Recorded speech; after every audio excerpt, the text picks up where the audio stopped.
Crisis bancaria. Definición de crisis bancaria.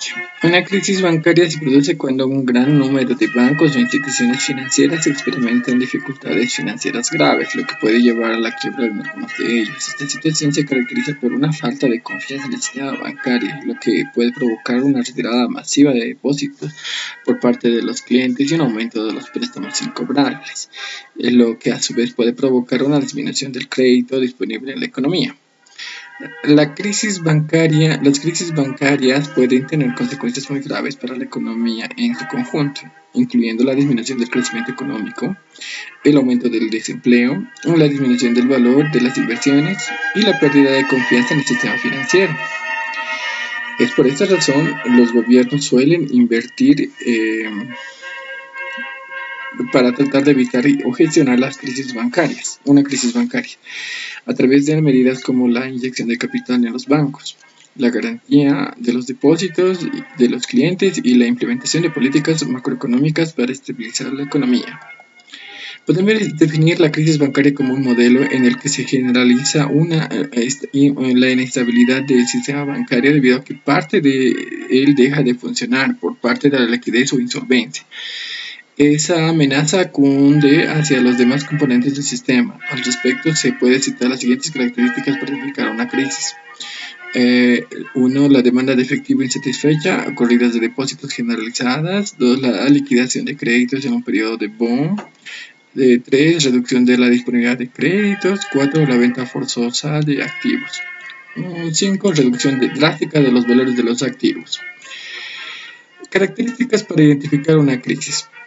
Hay varias características que pueden indicar la presencia de una crisis bancaria, entre ellas una retirada masiva de depósitos. Una crisis bancaria puede comenzar cuando los depositantes retiran grandes cantidades de fondos de los bancos, lo que puede indicar una pérdida de confianza en el sistema bancario. Aumento de los préstamos incobrables. Cuando los préstamos no pueden devolver sus préstamos, los bancos pueden sufrir, es decir, existe préstamos incobrables por mora, digamos, ¿no? O riesgo de crédito. Disminución del crédito disponible. Si los bancos restringen el crédito debido a preocupaciones sobre su solvencia o liquidez, eso puede indicar una crisis.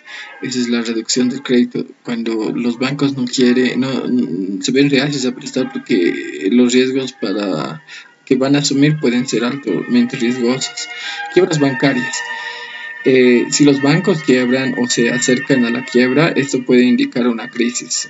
Eso es cuando los bancos, ya sea por mala gestión de riesgos o riesgos de liquidez o riesgo de crédito, tienen ineficiencias y eso provoca que puedan entrar en quiebras. Aumento de los costos de financiamiento. Si los bancos tienen dificultades para obtener un financiamiento o los costos de financiamiento aumentan, esto puede indicar una crisis. Esto sería cuando existe una corrida, existe poco financiamiento porque los bancos no pueden tener un fácil financiamiento porque ellos se financian por cajas de ahorro o inversiones que reciben de otros, puede ser por capital, que por otras inversiones, es decir, externas pueden ser, pero la fuente más barata de financiamiento son los depósitos, y si es que existe una desconfianza, puede ocasionar que entre en crisis.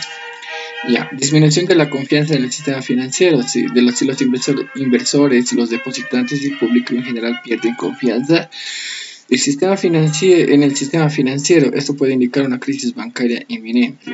La pérdida de la confianza es vital porque si tú ya no confías en el banco, retiras todo tu dinero, y si varias personas piensan lo mismo, puede ocurrir una corrida bancaria y el banco, por más líquido que tenga en ese momento, no va a poder hacer frente al retiro masivo de todos sus depósitos. Es importante destacar que estas características no siempre son indicativas de una crisis bancaria, pero se presentan en el conjunto que puede ser un indicador en la de una de las crisis en marcha, ¿no? Ahora, en la retirada masiva de depósitos, esto lo ha ocasionado por ejemplo, en Silicon Valley, que ha habido una corrida bancaria porque todos pensaban que el banco estaba tenía bajos no tenía fondeo porque todos sus, bueno, en la época de bonanza, si bien el Silicon Valley tenía varios depósitos, los ha invertido en bonos del tesoro, que eran a 10 años, pero al hacer eso a largo plazo, es decir, ellos no tenían activos líquidos para las necesidades de los de los depositantes. Entonces esto ha ocurrido que varios de ellos, que si bien están informados porque son empresas tecnológicas y además con el temor a que puedan perder sus depósitos, porque la mayor parte tenían mayores a $250,000. Entonces, por eso ha intervenido la FED, el Banco Central y el gobierno diciendo que van a cubrir que todos los depósitos están seguros. Es algo bien interesante. Ya. A continuación se presentan algunas características que pueden indicar la presencia de una crisis bancaria. Retirada masiva de depósito es como como dijimos, ¿no? Cuando ocurre como en Silicon Valley, ese es el ejemplo.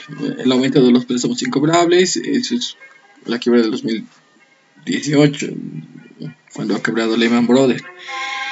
Y la disminución del crédito disponible, lo que ha pasado en 1929, después de eso, después de la quiebra, ha ocasionado que llegue una recesión y ha sido la Gran Depresión que ha ocasionado que la cantidad de créditos reduzcan y ha sido muy catastrófico para Estados Unidos. Ya. Liquidación de créditos en un periodo de bond como causante de quiebra bancaria. ¿Ya? La liquidación de créditos del periodo de bond económico puede ser una de las causas de las quiebras bancarias. Durante los periodos de auge económico es común que los bancos otorguen préstamos a empresas particulares sin evaluación adecuada de su capacidad de pago, lo que puede generar una acumulación de préstamos de riesgo en cartera de créditos de los bancos. Ya, cuando la economía entra en recesión o hay una disminución de la capacidad de pago de los deudores, los bancos pueden tener dificultades para recuperar esos créditos. En ese sentido, es importante ver que los bancos lleven a cabo una gestión adecuada de los riesgos crediticios durante los periodos del auge económico para evitar la acumulación de préstamos de alto riesgo y garantizar la calidad de la cartera de créditos. Además, es fundamental que los reguladores y supervisores financieros establezcan medidas de control y seguimiento para garantizar la estabilidad del sistema financiero y evitar la acumulación de préstamos de altos riesgos. Reducción de la disponibilidad de créditos en crisis bancarias. Durante las crisis bancarias es común que se produzca la reducción de disponibilidad de créditos. Eso debe a varios factores. Número 1, disminución de la confianza del sistema bancario. Los clientes pueden perder la confianza de los bancos y retirar sus depósitos, ¿ya? Lo que lleva a la disminución del capital disponible para prestar. Entonces, si el banco se queda sin depósitos del público por pérdida de confianza, no va a tener con qué prestar. Y sus fuentes de financiamiento les van a vender bonos o van a tener inversiones que van a pagar más intereses. Es decir, el banco solo te paga 2% en Bolivia y otros costos de financiamiento son más caros, como son bonos que ellos ponen que venden a 5 o más todavía, pero su fuente de financiamiento externa, lo más barato son los depósitos, pero lo más caro son otros tipos de fuentes de financiamiento.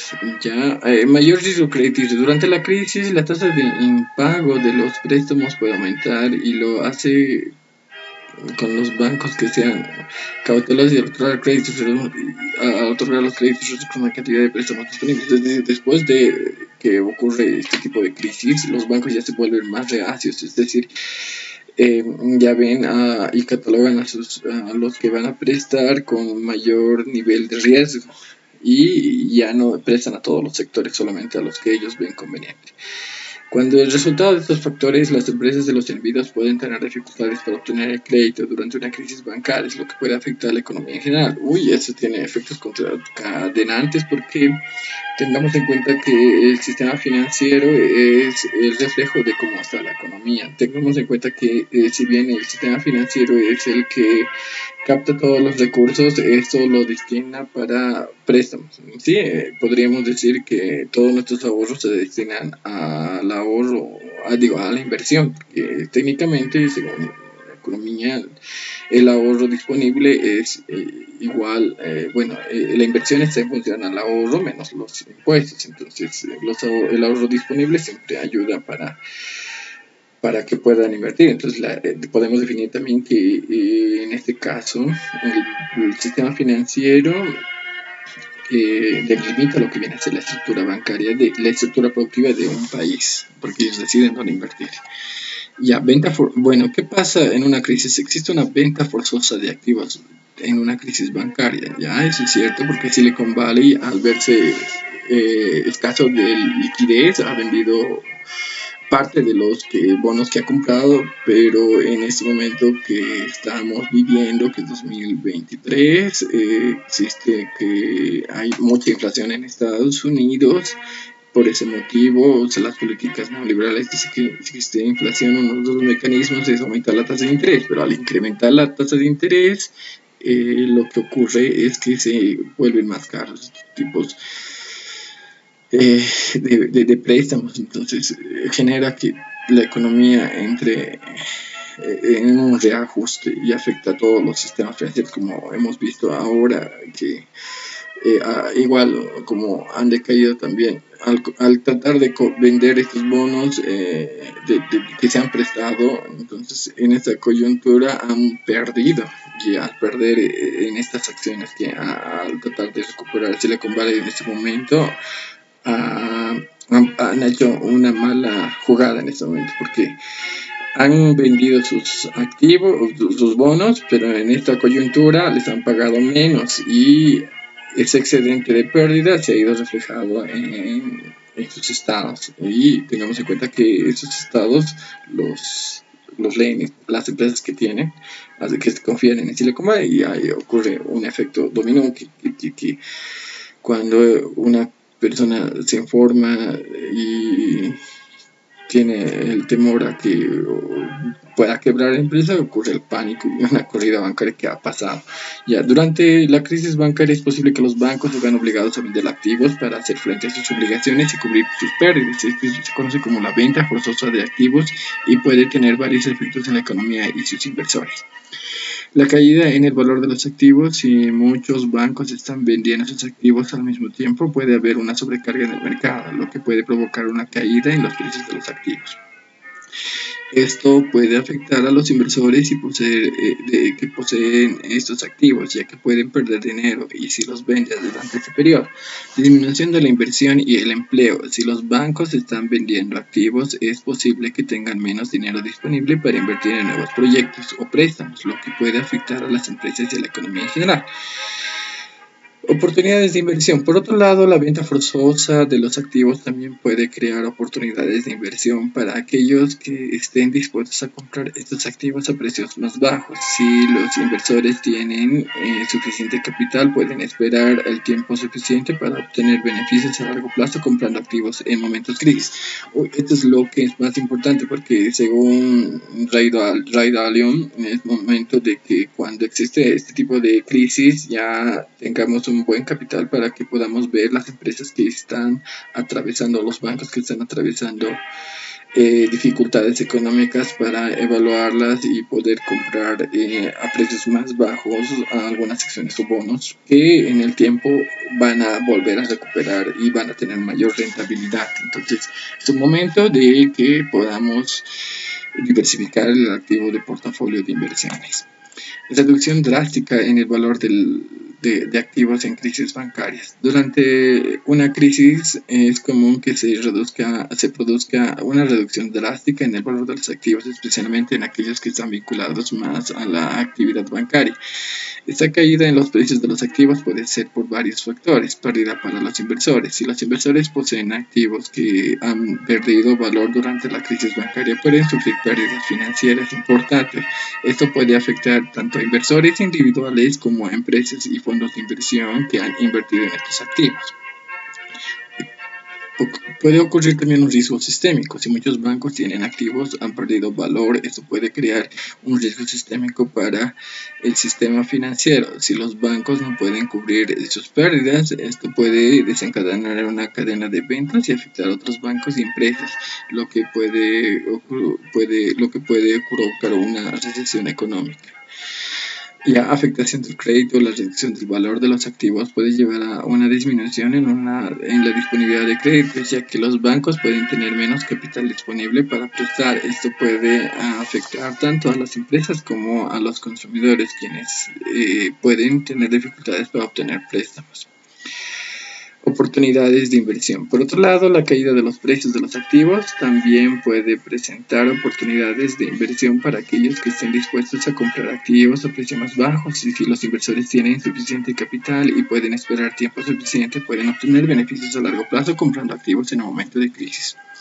En general, la reducción drástica del valor de los activos durante una crisis bancaria puede tener efectos negativos a corto plazo, pero también puede generar oportunidades de inversión a largo plazo. Es importante destacar que la severidad de los efectos dependerá de la magnitud y la duración de la crisis. Aspectos macroeconómicos de las crisis bancarias.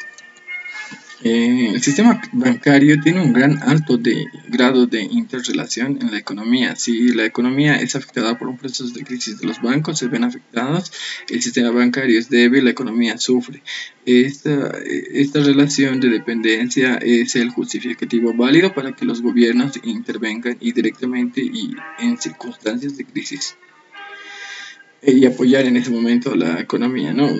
Como ha pasado con esto de la crisis bancaria de 2008, ha intervenido la Fed, y ahora actualmente en esta de Silicon Valley igual ha intervenido el gobierno, diciendo que todos sus seguros están resguardados o protegidos o que tengan un seguro bancario. ¿Ya? Y hay todavía una comisión hay un seguro de cobertura contra depósitos en caso de crisis.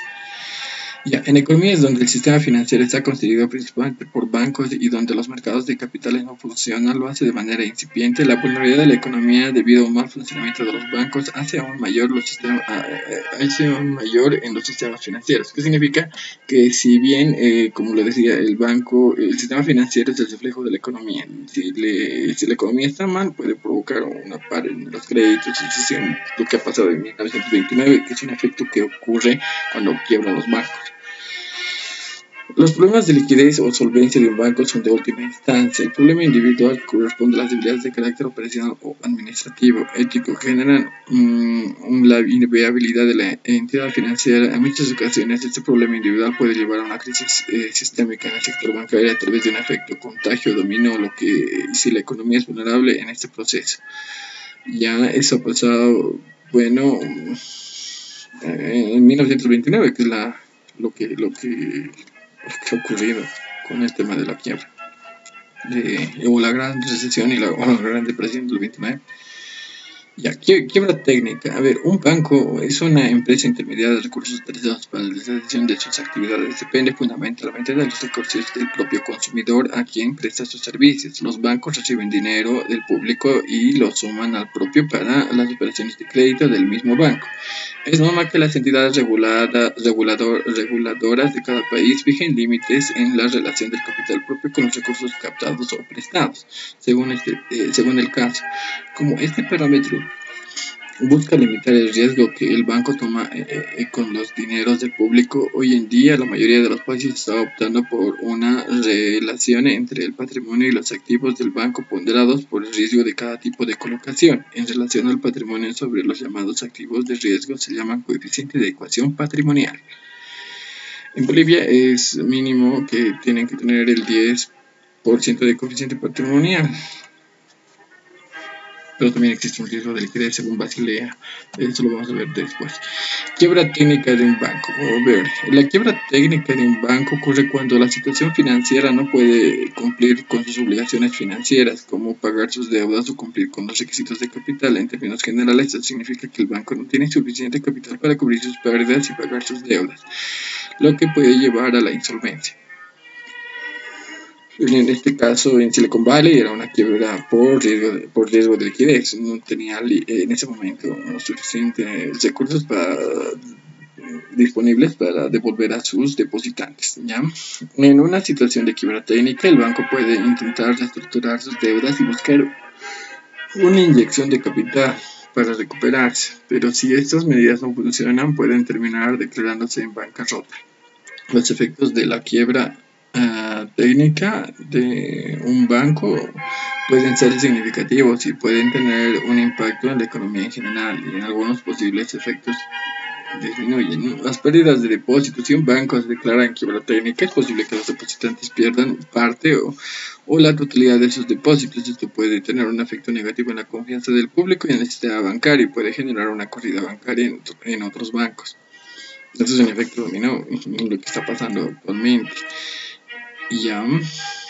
Disminución de la totalidad del crédito. Si un banco quiebra, es posible que otros bancos sean más cautelosos en otorgar préstamos y reduzcan la cantidad de préstamos disponibles. Esto puede afectar tanto a las empresas como a los consumidores, quienes pueden tener dificultades para obtener préstamos. Un impacto en la economía de quiebra técnica de un banco puede tener un impacto negativo en la economía en general, especialmente si el banco es grande y tiene muchas sucursales y clientes. La quiebra de un banco puede afectar a otras instituciones financieras. En empresas que dependen del banco, que puede tener un efecto dominó en la economía.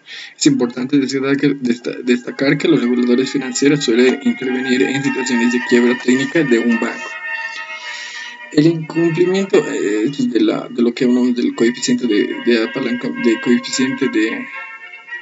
coeficiente patrimonial, ya dice que el incumplimiento de este coeficiente de las entidades financieras significa que se encuentra en un proceso de deficiencia patrimonial, ya que al convertirse de coyuntural a permanente muestra la inviabilidad de la entidad, cuya directiva no debe declarar la quiebra general, la intervención por los organismos fiscales pertinentes.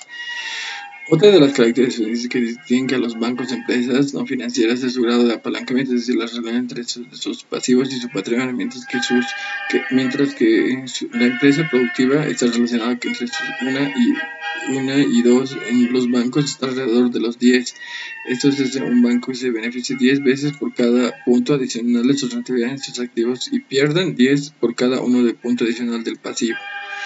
Otro aspecto importante se refiere a la administración de cartera de riesgo, como la cartera es normalmente 10 veces el patrimonio. Hasta un banco que se encuentre con créditos perdidos por un 10% de su cartera para encontrarse en una situación de insolvencia, por lo que es importante una efectiva administración de riesgo de cartera de un banco, dado que es su activo más importante.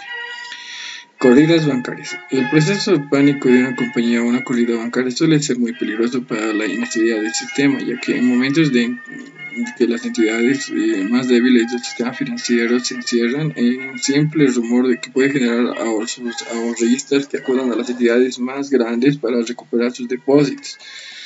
El banco más solvente puede quebrar si sus ahorristas se apersonan al mismo tiempo a solicitar la devolución de sus ahorros, debido a que sus fondos se encuentran en parte en caja y en parte en inversiones.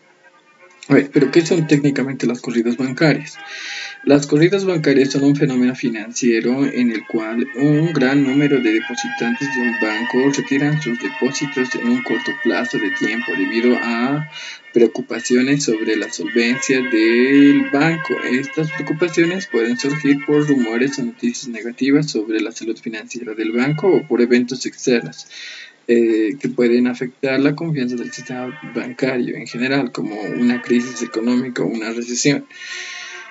Las corridas bancarias pueden ser extremadamente perjudiciales para un banco y para el sistema financiero en su conjunto. Cuando un gran número de depositantes retiran sus depósitos al mismo tiempo, puede producirse una falla falta de liquidez en el banco, lo que puede llevar al banco a incumplir sus obligaciones financieras y en última instancia la quiebra. Para prevenir las corridas bancarias, los gobiernos y los bancos centrales suelen establecer políticas y regulaciones financieras para proteger a los depositantes y garantizar la estabilidad financiera del sistema bancario. Estas políticas pueden incluir el seguro de depósito, regulaciones de capital y requisitos de reservas, así como la supervisión y regulación de la industria bancaria. El papel del Banco Central y la superintendencia de bancos en crisis bancarias. Tanto el Banco Central como la superintendencia de bancos tienen el papel fundamental en la prevención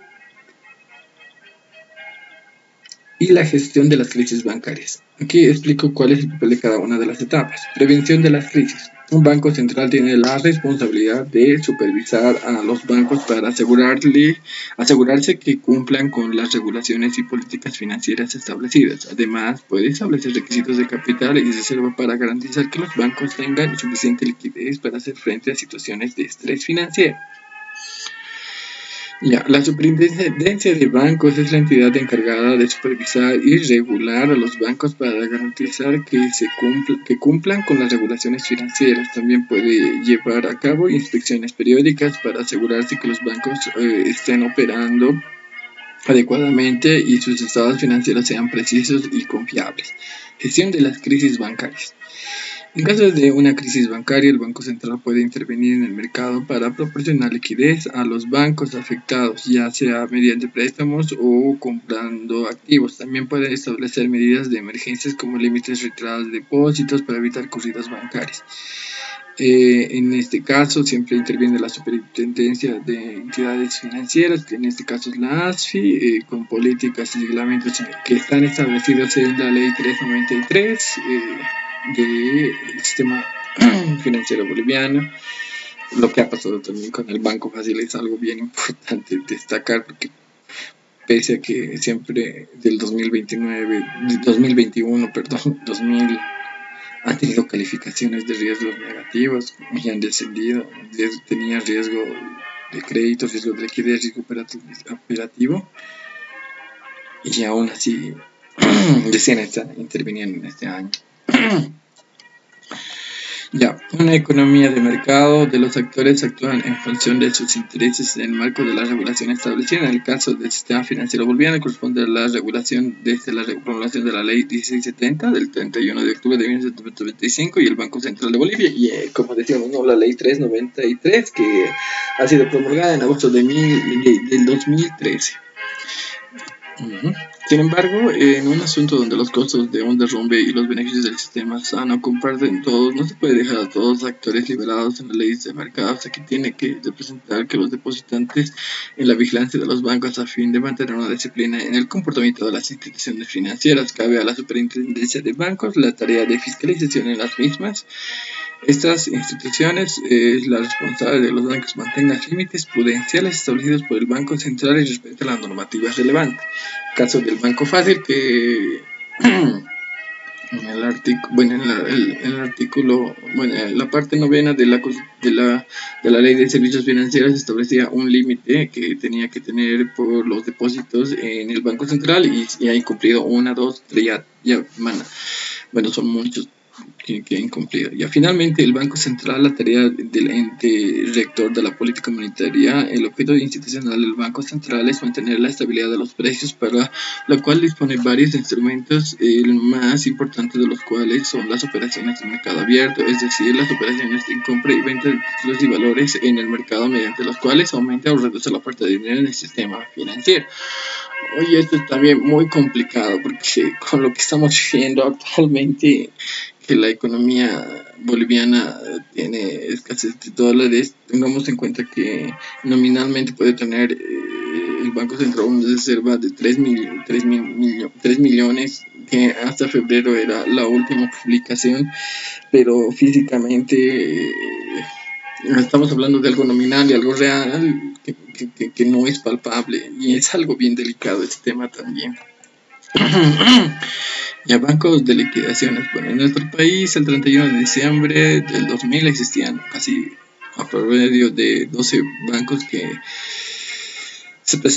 bueno, hasta el 2002, 31 de diciembre de 2009 existían un total de 11 bancos en procesos de liquidación, se sumaron un total 12 en el mar que representaron 45.80% de todos los bancos del sistema financiero. Muchos de estos se liquidaron se liquidaron de forma forzosa por decreto y incumplimiento de las políticas económicas coyunturales o medidas por el Estado boliviano, o proceso que hacían inevitable la entidad liquidada. En mercados en procesos de crisis del sistema bancario, otras situaciones, estas liquidaciones se alteraron al sistema sobre la posibilidad de procesos generalizados de crisis y se cernían sobre el sistema en el proceso durante el año 1934, después de gran repunte del crecimiento de los depósitos del público y la emisión de bonos después de las intervenciones del Banco Sur y Banco Cochabamba. Estos se contrajeron. Ya, bueno, en Bolivia ha habido un proceso de quiebras que han ocurrido desde la década del 80 hasta principios del 2000, incluyendo hasta principios del 2023, que han sido fusiones que tal es el caso del Banco Santa Cruz, que se ha fusionado con el Banco Mercantil, Mutual La Paz, que ha quebrado, varias mutuales que también han quebrado. Sí, también es vital que quiebren algunas entidades financieras porque da también el tema de disciplina de mercado, porque ahí vemos que una entidad que Malasia que tiene reglas rígidas. Hay un tema más que es bien importante, es la cooperativa Confianza, que ha quebrado por riesgo de liquidez, pero esta cooperativa estaba captando depósitos con las tasas atractivas, y ahí no entiendo cómo la ASFI ha dado fe para que continúen, es decir, ha dado curso para que continúen con su política. No entiendo, pero después lo hacen. Los bancos en liquidaciones son aquellos que han sido cerrados por las autoridades regulatorias debido a problemas financieros graves y que ya no pueden continuar operando. A continuación les presentamos algunas características típicas de los bancos en liquidación. Pérdida de solvencia. Los bancos en liquidación han perdido su solvencia, significa que no tienen suficientes activos para cubrir sus pasivos. Esto puede deberse a una mala gestión financiera, a una cartera de préstamos de altos riesgos. Estamos viendo de un liquidador. Cuando el banco se encuentra en liquidación, se nombra un liquidador para administrar la liquidación de estos activos de banco y pagar a los acreedores y depositantes el líquido. Cierre de sucursales y oficinas. Quedando el banco se encuentra en liquidación, se cierran sucursales y se congelan todas las cuentas de los bancos. Bueno, pago de depósitos asegurados. En muchos casos, los depósitos de los clientes de los bancos en liquidación están resguardados por el gobierno. Eso significa que los depositantes pueden recuperar sus depósitos. Posibles pérdidas para los depositantes y acreedores. Sin embargo, los acreedores siempre van a buscar la forma para recuperar todos sus depósitos. Es importante tener en cuenta que cada caso de liquidación bancaria es único y características pueden variar según la situación específica. Sí, cada caso es un análisis. Bancos en quiebras debido a su capital y reserva que vieron reducidos al menos el mínimo requerido por la ley. Cuando un banco experimenta una reducción de su capital en reservas a nivel por debajo mínimo requerido por ley, puede entrar a una situación de quiebra técnica. En este caso, las características típicas de los bancos en liquidación se aplicarían, como se mencionó en respuestas anteriores. Además, es importante tener en cuenta que cuando un banco se encuentra en quiebra técnica debido a insuficiencia de capital y reservas, se puede llevar a cabo un proceso de recapitalización para intentar salvar al banco. La recapitalización puede involucrar la inyección de capital por parte de inversionistas externos o conversión de la deuda de capital. Si la recapitalización es exitosa, el banco puede evitar su liquidación y continuar operando. Es lo que ha pasado con el Banco Unión. Antes de que ocurra el tema de los problemas que tenía, ha ocurrido con el tema de insuficiencia de capital y el gobierno ahí interviene. Actualmente ya el banco ya es técnicamente un banco público. Bueno, tiene un mayor capital del gobierno.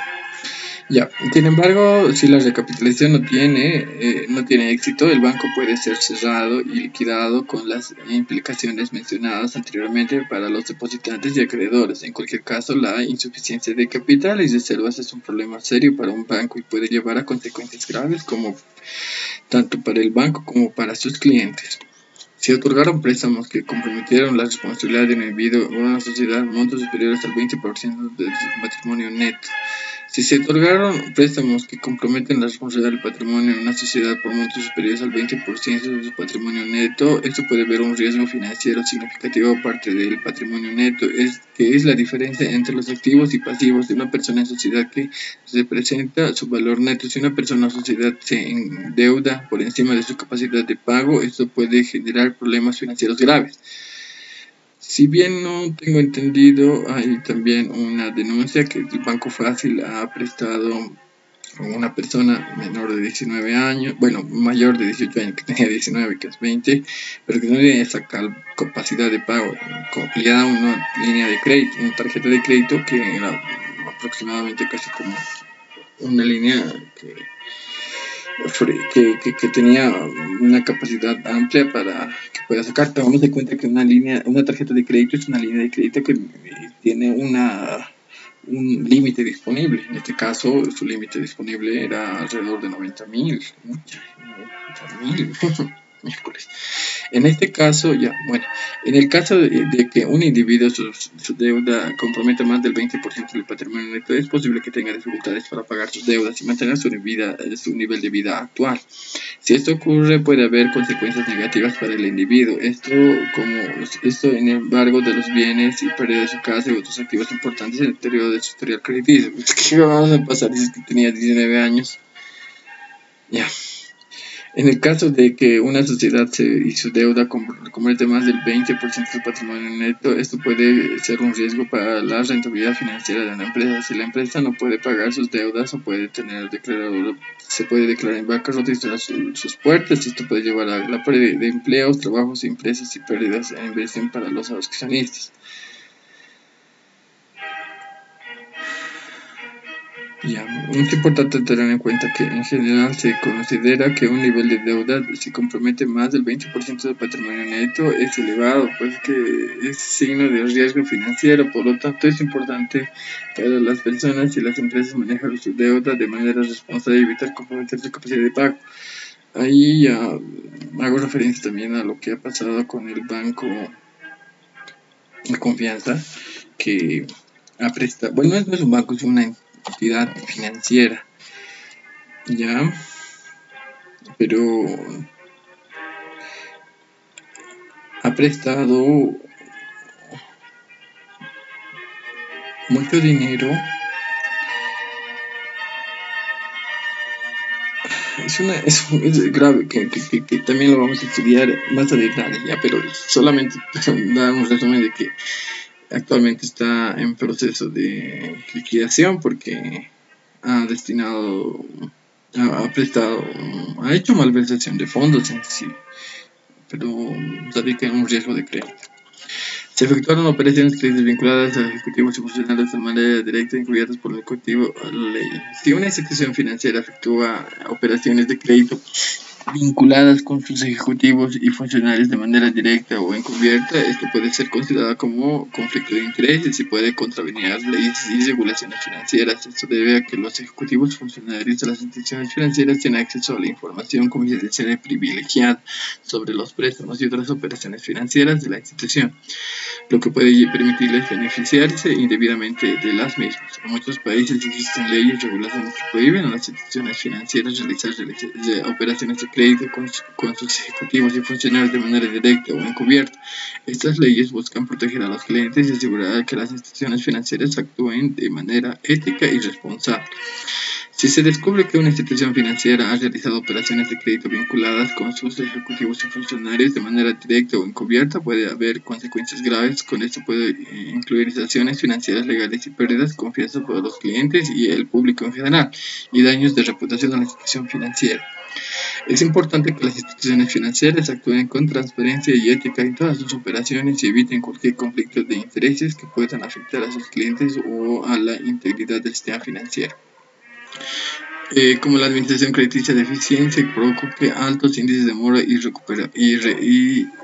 recuperabilidad de cartera. La administración crediticia deficiente puede provocar altos índices de mora e irrecuperabilidad de cartera, lo que puede perjudicar para la institución financiera. Una administración crediticia deficiente se refiere a la falta de rigor crediticio y criterio en la evaluación de riesgos crediticios de los prestatarios y de la gestión de préstamos otorgados. Esto puede incluir la falta de verificación de los antecedentes crediticios de los préstamos, la falta de análisis de capacidad de pago o la falta de seguimiento y supervisión de los préstamos concedidos.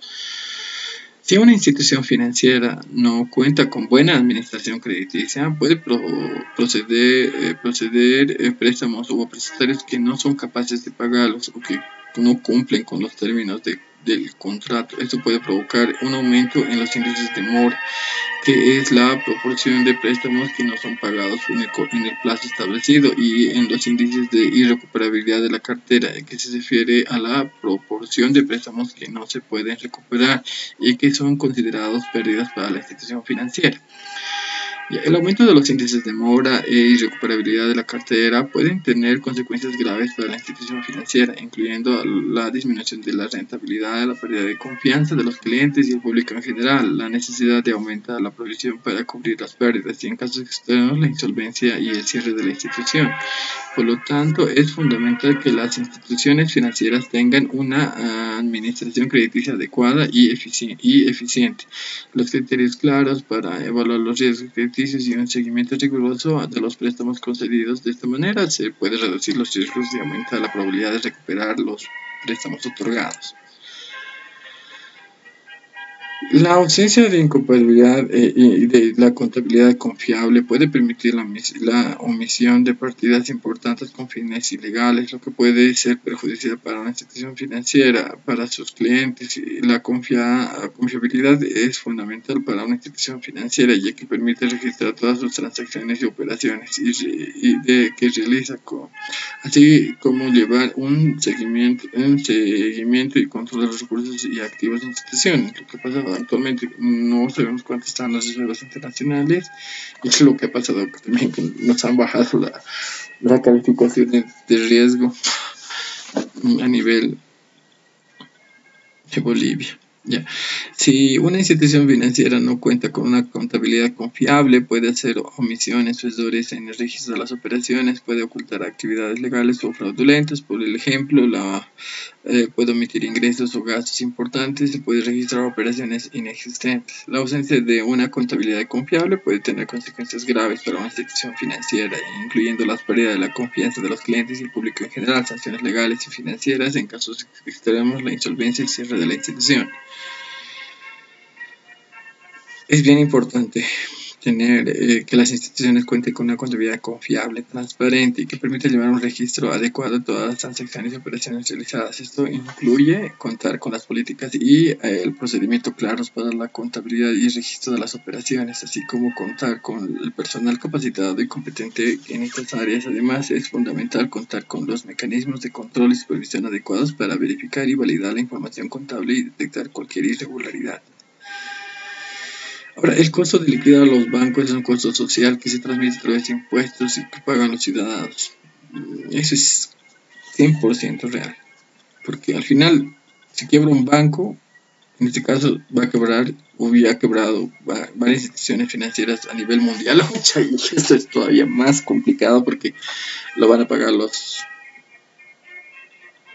pagan al final, lo vamos a pagar todos, porque la moneda de uso mundial es el dólar, pese a que ya existen los BRICS y quieren hacer de asociar su moneda con el dólar, pero actualmente la moneda de uso internacional es el dólar. Tengamos esto muy en cuenta. ¿Ya? En algunos casos, los gobiernos pueden intervenir para ayudar a las instituciones financieras en dificultades, ya sea mediante inyección de capital o mediante reacción de programas de rescate financieras. Estas medidas pueden ayudar a la estabilidad de la economía y proteger sus ahorros y los depósitos de los clientes, pero también tienen un costo para los contribuyentes. Es importante destacar que la liquidación de un banco no siempre es una opción. En algunos casos se puede tomar medidas preventivas para evitar la instrumentación financiera de esta insolvencia, como la regulación y la supervisión adecuada, el monitoreo y el seguimiento constante de las operaciones y la evaluación de riesgos y la adopción y medidas correctivas tempranas.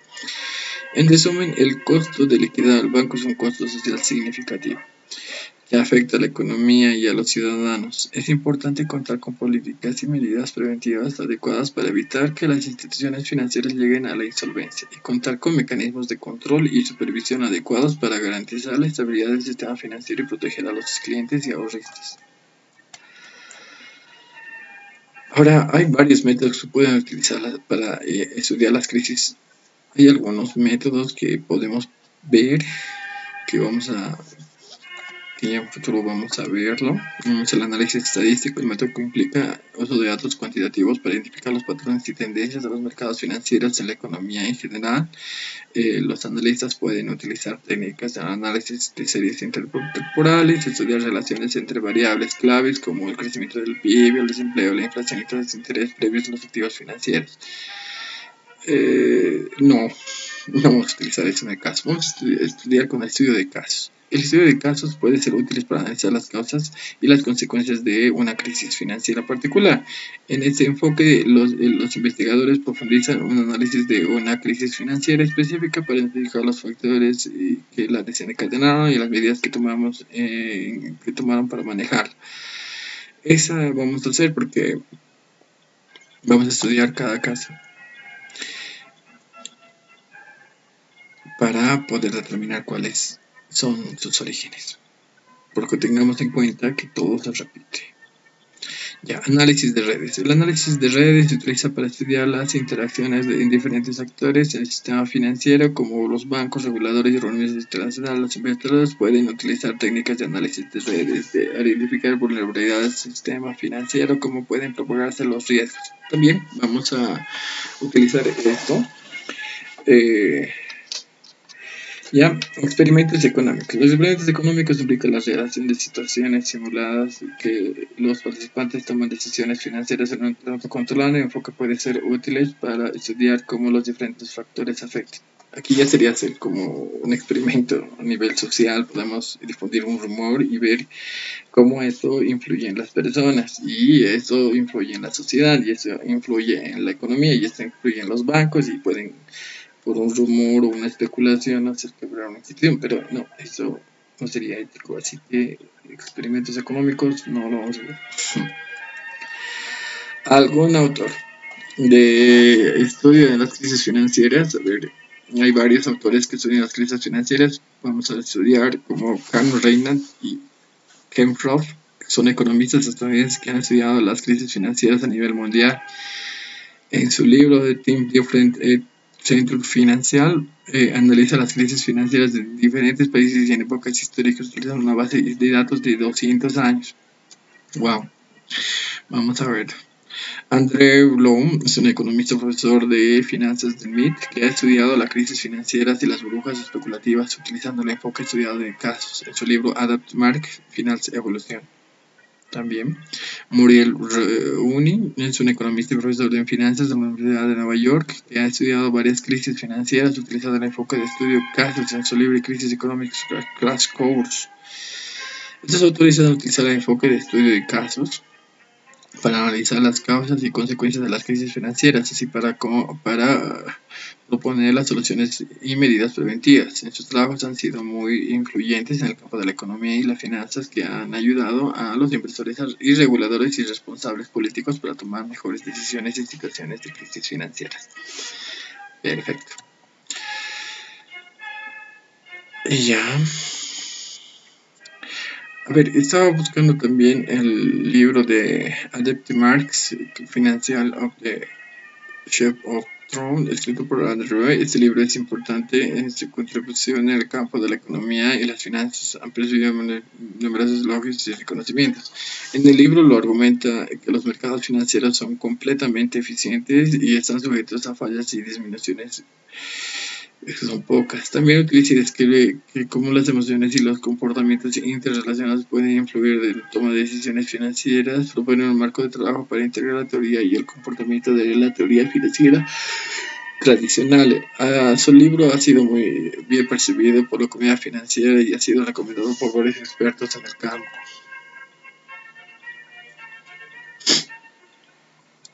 Ya. El modelo de riesgo que utiliza Arrow para estudiar las crisis. Bueno, en su libro, como lo decimos, uno de los modelos que utiliza el modelo de Value and Risk, VAR, que es una medida estadística que utiliza para cuantificar el riesgo de una cartera de inversiones. Tengamos en cuenta que el valor en riesgo nos mide el grado de variación de cuán riesgoso puede ser un activo, un ratio que vamos a poder verlo en un futuro. El modelo utiliza el modelo para analizar los cambios en la volatilidad con relación entre los activos. Pueden detectar la exposición al riesgo de una cartera de inversión. En general, el enfoque se basa en la teoría de la adaptación y la evolución de los mercados, lo que implica que los modelos de riesgo y las estrategias de inversión también deben ser adaptables y evolutivos, en el sentido en que propone un enfoque en mercados adaptables, lo que puede ayudar a las empresas e inversores a adaptarse a los cambios y el entorno y gestionar mejor los riesgos de los mercados financieros. Esto también lo voy a tomar en cuenta para analizar el sistema financiero nacional boliviano, para poder ver que sí, bueno, como ya estoy en esto, vemos que, como lo dije, el sistema financiero es el reflejo de cómo está la economía.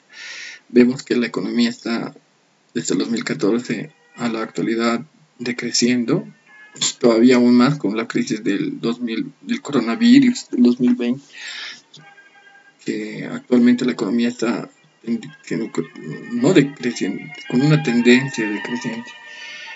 Igual lo está el sistema financiero y ahora todavía más con las reprogramaciones.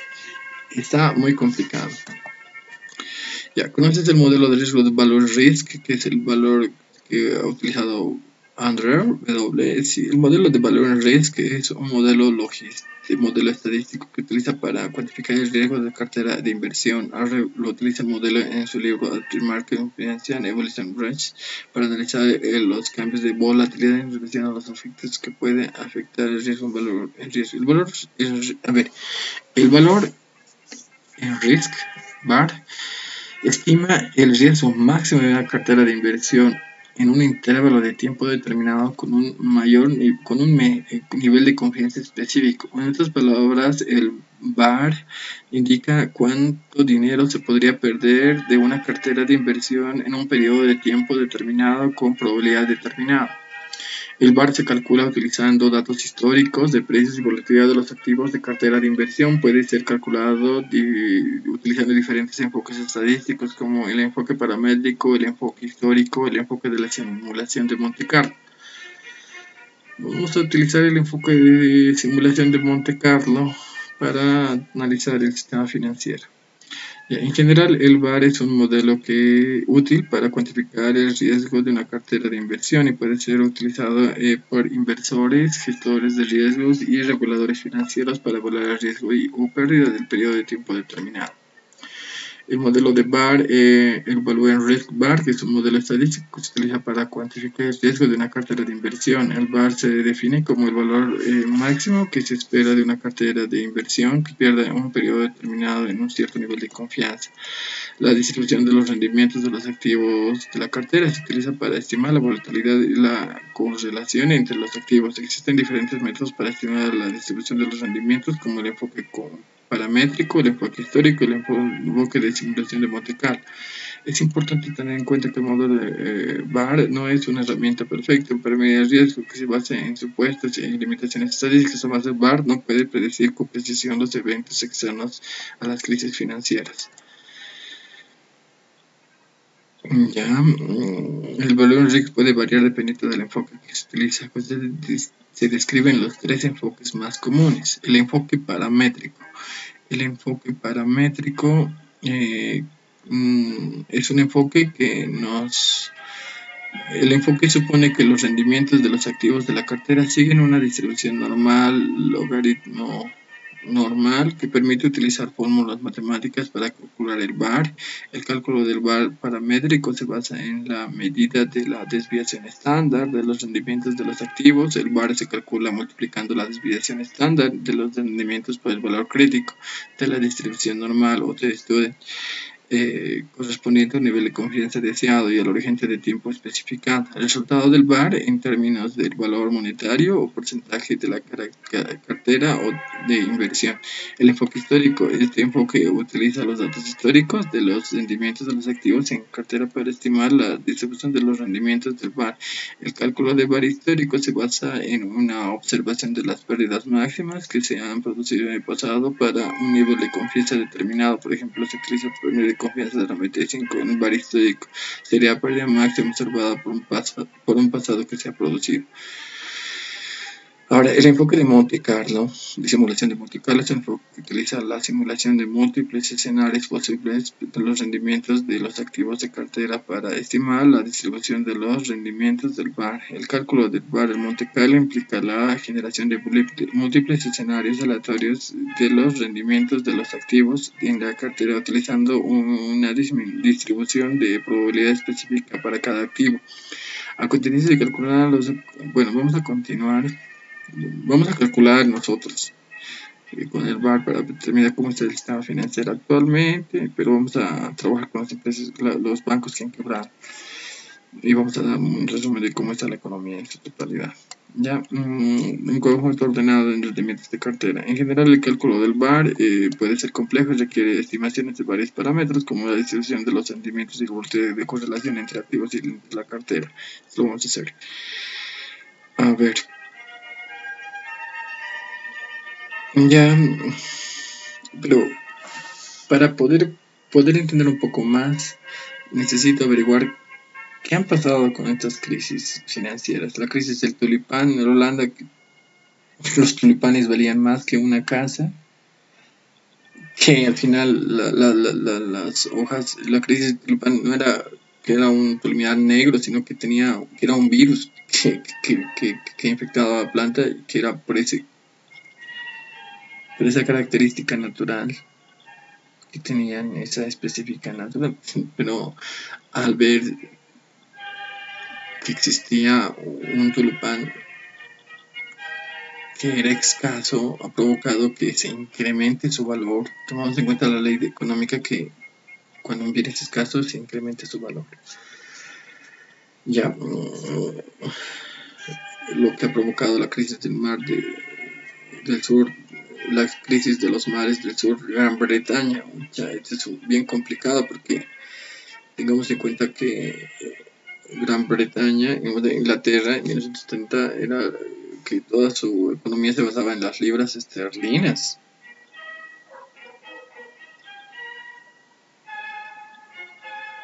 Todo se financiaba con su moneda, era la moneda mundial.